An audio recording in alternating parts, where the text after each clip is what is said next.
We'll get started with opting out of Medicare. And I have two questions for the physicians who are still in the Medicare program. The first one is, have you had enough? And that doesn't require a lot of explanation because you know what I'm talking about. And the second question is, do you believe that Medicare is like the Hotel California where you can check in but never leave? Well, if you're ready to take the next step, opting out of Medicare, we're here to help by providing you with the information you need in order to do that.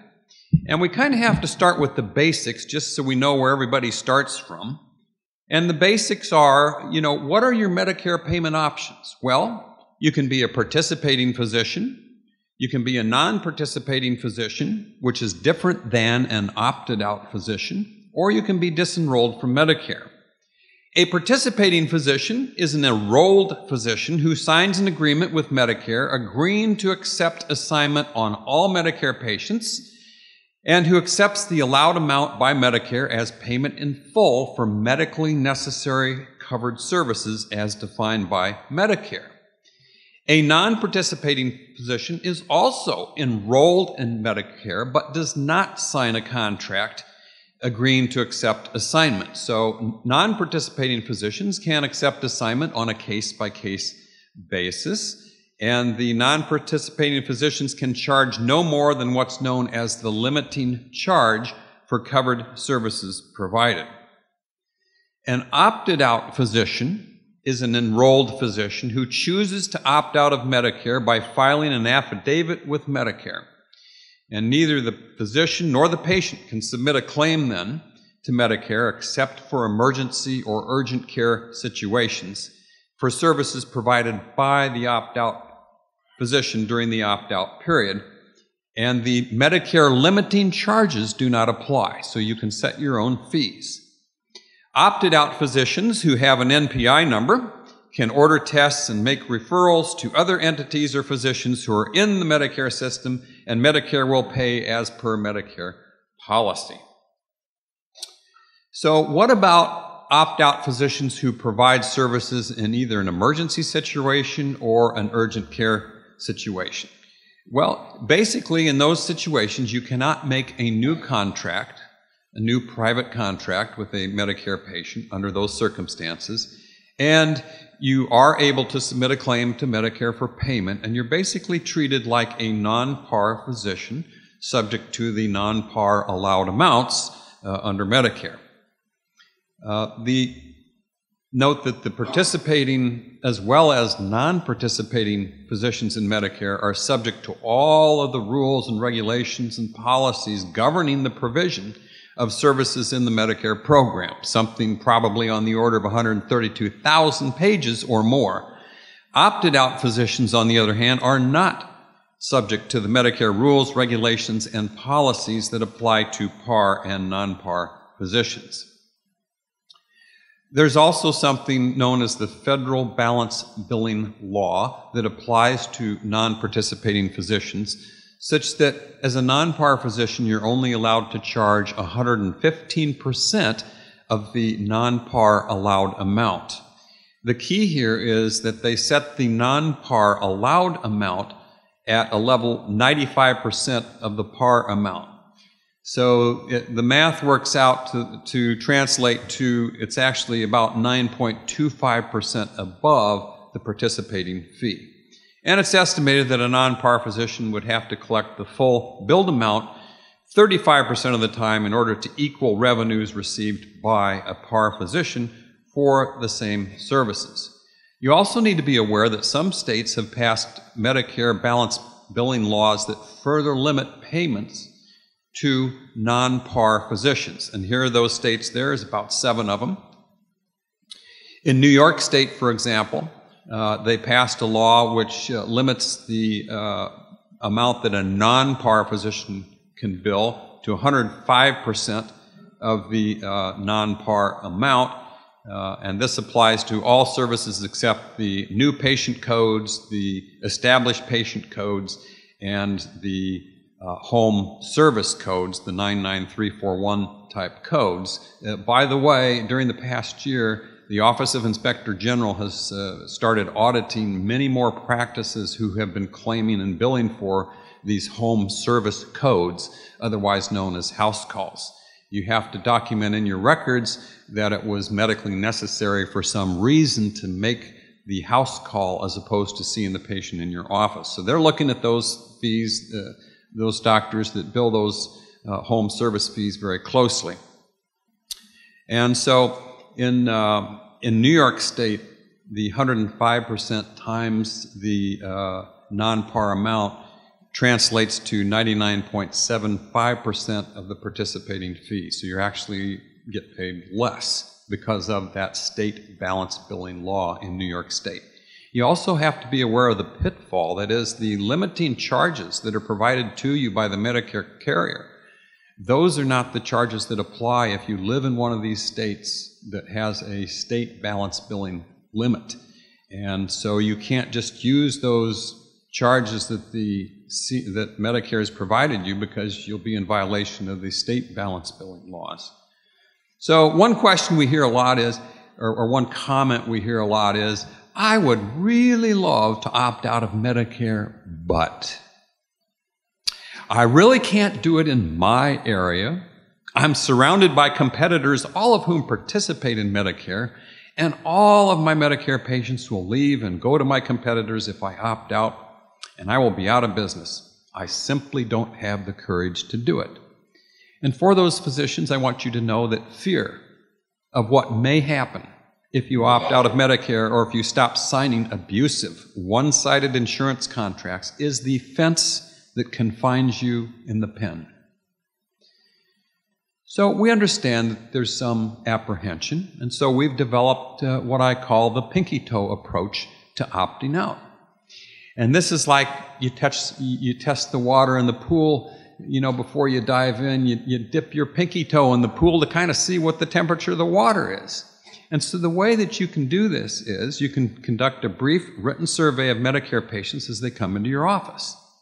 The survey basically serves a dual purpose. It helps to educate your patients about how the Medicare bureaucracy adversely affects them, rationing, and informs them about the substantial benefits of being treated by an opted-out physician.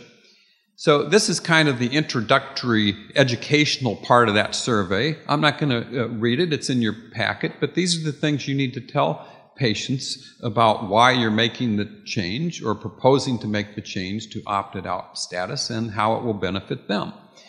And the patient survey doesn't have to be anything, very long. I think it can be limited to a couple of questions. Number one, in view of the fact that government interference in medicine will continue to restrict our ability to provide you with the quality care you deserve, would you be willing to receive higher quality care provided by an opt-out physician? And again, you can ask for comments. So that's the survey. You just, do it quickly. Medicare patients that are coming into your office.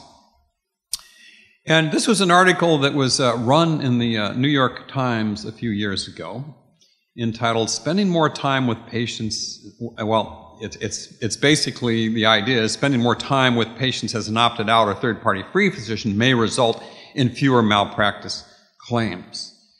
So it turns out that actually communicating better and spending time listening to patients and talking with them can lower your malpractice risk. Then, for those who are still adamant about staying in the Medicare program, there is this to consider: the risk of prosecution, prison, and ruinous fines for those who remain in the program. There are, of course, the RACs, the Recovery Audit Contractors. These are private bounty hunters who get a certain cut of the take. If they come in and they say, look, doctor, we feel that you've overbilled in $250,000 cases and we want that money back, they get a cut of that. So they're looking to err on the side of let's find as much questionable claims as possible so we can get money back. Then there's the ZPICs, the Zone Program Integrity Contractors, and these folks are looking to hook you up with a crime. Then there's the FBI Healthcare Fraud Task Force, And of course, they have 56 field offices. They're all over the place, and they have jurisdiction over both federal and state insurance programs. And all of that's in addition to the Medicare contractors' own fraud units and the HHS Office of Inspector General. So there's a lot of people out there you have to worry about knocking on your door and either wanting money back or wanting to put you in prison. The effects of Obamacare, well, it has increased the federal sentencing guidelines by 20 to 50% for crimes over $1 million. It's increased license checks and site visits for physicians deemed to be high risk for fraud and abuse. CMS has implemented advanced predictive modeling technology to detect fraud, and Obamacare also provided an additional $350 million over 10 years to boost anti-fraud efforts. So there's a lot of resources involved in looking for fraud. And again, spending more face-to-face time with patients not only reduces your risk of malpractice claims, but it also makes patients much happier. And that's a pretty obvious conclusion, I think. So what about MACRA? Well, MACRA passed April 16th, 2015, the Medicare Access and CHIP Reauthorization Act of 2015. And most of that was pretty bad. But there was one good thing, and the one good thing was we now have an indefinite continuing automatic extension of the opt-out election. So prior to this, physicians who wanted to opt out had to send in an affidavit every 2 years in order to remain opted out. But because of this provision in MACRA, it can now only be done once, and then the 2-year opt-out period automatically renews after that unless you tell them that you don't want it renewed. So the physician can now permanently opt out of Medicare. That's a big thing. And I have posted on my wall and framed it. This is the letter from my Medicare carrier that acknowledges I have permanently opted out of Medicare. And I'm very proud of that letter, and like I said, posted on my office wall. So a few questions arise. Do physicians who have permanently opted out of Medicare need to get patients to sign new private contracts every 2 years? That's a good question. So we posed that question to Medicare, and that was after MACRA was passed. And we got a response in July of 2015, and the Medicare bureaucrat told us, no, you don't have to have the patients sign new contracts every 2 years. Now, some of you who've been reading the journal for a while may recall that back in 2004, we published an editorial called Medicare Incompetence-Based Bureaucracy, where we basically revealed the findings of a GAO study which was performed, which revealed that 96% of the time when physicians call Medicare and ask them a simple billing question about how to bill Medicare properly, 96% of the time they give the wrong answer. 96% of the time. Well, it turns out this was one of those times. She had provided us, the Medicare bureaucrat had provided us with the wrong answer. And they clarified this then in October of 2016. And they revised their Medicare policy, and bottom line is you still have to get the patients to sign new private contracts every 2 years to coincide with the 2-year opt-out intervals. So a few factors to consider in making your opt-out decision. Number one, you need to consider the net revenue equation. And a lot of doctors don't think very much about this. But gross revenue minus expenses equals net revenue. It turns out that once you get rid of the huge administrative expense of having to deal with this incompetent, bungling Medicare bureaucracy, you don't have to raise charges or charge an exorbitant amount to make a decent living. It's because of this net revenue equation. You also need to look at the type of services you provide, the patient population, and make some assessment about your ability to collect directly from your patients. And on the other side of the coin, if you remain in Medicare, you need to consider the cost of keeping up with the ever-changing Medicare rules and regulations, the cost of filing and handling Medicare claims, the cost of electronic health records and maintaining those, and of course the cost of appeals relative to the really small amount of revenue generated. And if you decide to opt out, it's often helpful to find some niche service, if possible, and think about, marketing that niche service and basically telling patients the benefits of seeing an opted-out physician. And I will tell you that one of the benefits that all of you have to offer is simply offering more face-to-face time with the patient. Doctor to patient, face-to-face time.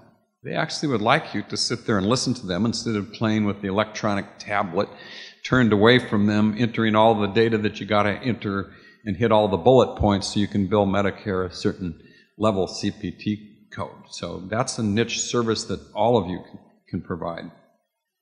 There's also some non-financial considerations, and number one on the list is the freedom and pleasure of practicing medicine again, instead of practicing bureaucracy. In other words, kick the 2,000-pound government gorilla out of your exam room.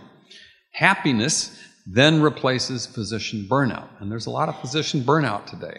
Surveys are showing that over half of the physicians in this country are burned out, and a lot of that has to do with the oppressive and increasing bureaucracy. When you're opted out, there's no fear of ruinous fines or prison time for inadvertent coding errors or running afoul of some obtuse Medicare law, rule, or regulation. You don't have to worry about those private bounty hunters looking to get money back. And simplification. You don't need to use the CPT codes or keep up on all the CPT codes and how they're changing. And again, at the end of the day, you're left with more time to spend with your family. So basically, it's experiencing the joy of practicing medicine again.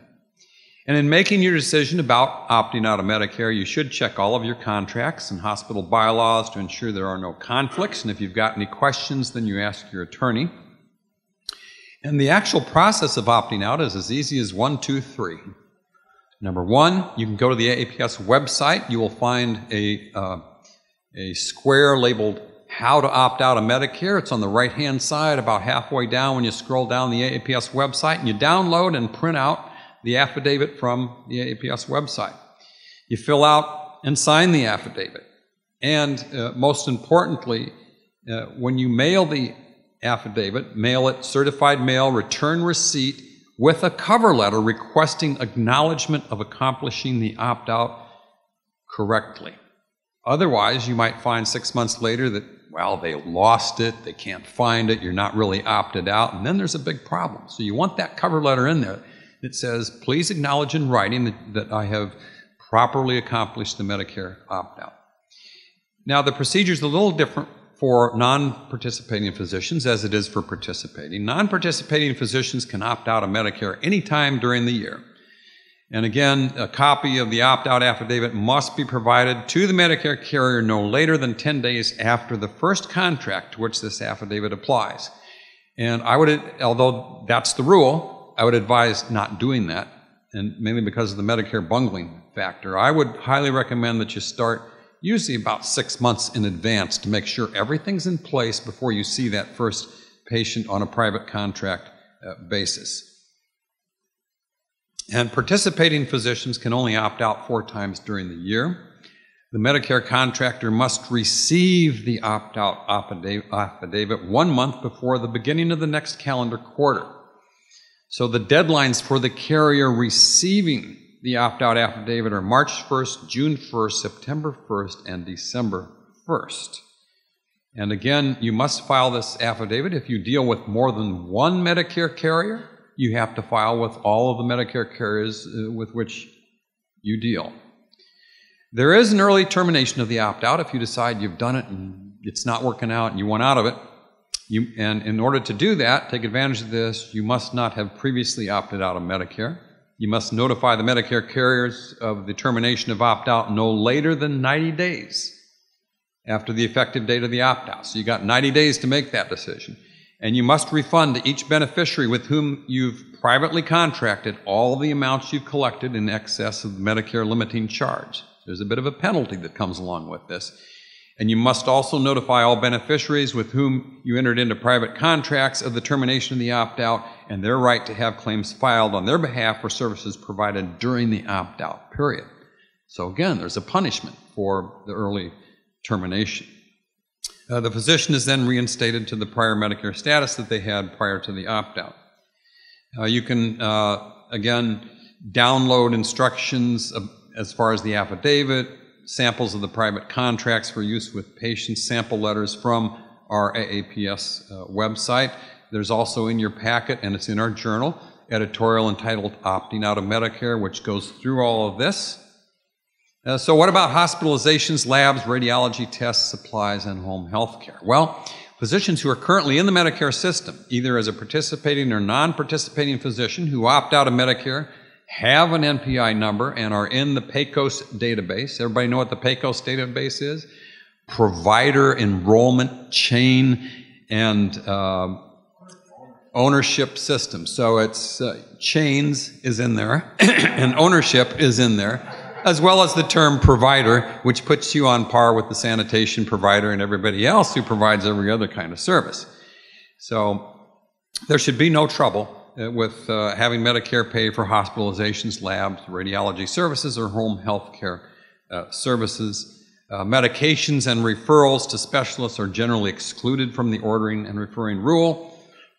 However, opted out physicians who do not have an NPI number cannot get Medicare Part D drugs covered by Medicare. Physicians who have never enrolled in Medicare don't have to opt out of don't have to enroll in Medicare in order to opt out, and they, of course, have a special form for that, CMS 8550, which requires that you have an NPI number and be in the PACOS database. And these are the things that are required, you know, that they have to look at, the carrier has to look at if you don't, to make sure that the opt-out doctor either has the NPI number or provides this other information. If you don't provide the other information, then they're not going to pay. And again, we run these AAPS Thrive, Not Just Survive seminars throughout the country. This is about our 15th year. And again, I would encourage you to donate to our tax-deductible AAPS Education Foundation, which basically supports our programs for medical students. It gets them into this and learning about this before they get out into practice. Again, some brief tips on opting out. Start at least 6 months in advance. That will kind of counteract the Medicare bungling factor. Again, the cover letter is very important, and it's also important to have procedures in place in your office so you don't inadvertently file a Medicare claim for a Medicare patient when it's not an emergency or urgent type situation. And again, if you have specific questions about this, feel free to give us a call. We're here to help. So to end, I would like to talk about the question to stay or not to stay in Medicare. There's a certain comfort in dealing with the devil, you know. The unknown is uncertain, so you embrace the status quo. But those who are brave and principled at heart will receive freedom as their reward, and that's very smart. Thank you.